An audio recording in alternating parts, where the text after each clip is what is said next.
Hakili tomoshabinlar, biz mana 3-4 ta birodarlar respublikamizning eng diqqatga sazovor joylarini bir ziyorat qilib, ulug'larning ziyoratini o'tash uchun yo'lga chiqdik. Kecha Zominga kelib, peshin namozini shu yerda ma'rifatli jome masjidida ado etdik. Bugun o'rtog'imiz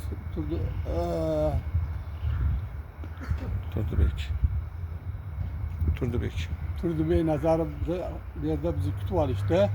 Bu bilan birga xonadonlarda mehmon bo'ldik. Juda ajoyib shirin suhbatlar bo'ldi. Mana bugun Zomin sanatoriyasiga, Supaga, Zominda juda ajoyib go'shalariga borib, yerlarda maroq bilan tomosha qildik. Juda qoyil qoldik. Zomin sanatoriyasini direktori o'zimiz tomonli bo'lgan bu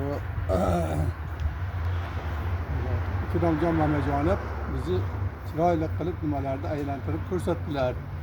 Zominda juda yaxshi 5-qavatidan boshlab aynasi juda yaxshi bir ta'mirlash bo'pti. Jahon andozalari darajasida bo'pti. Bahordan kelib dam olamiz dedik. Keyin bu tepadagi Supaga chiqib umuman qoyil qoldik. Davlatimizni qudratini va jihatlarda ko'ravergan. Juda go'zal, juda inshootlar, chet ellarda, Fransiyalarda, Londonlarda bo'ladigan inshootlarni o'sha yerda ko'rib, o'zimiz chiqib ularda yurdik. Ularni hammasini qilib hozir mana ma'rifatlik Zominda markaziy masjidiga kelib, hozir asr namozini ado qilamiz deb turibmiz. Hali sayohatimiz davom etadi. Zominda diqqatga sazovor eng go'zal joylardan suratlar sizlarga videolarni taqdim qilamiz.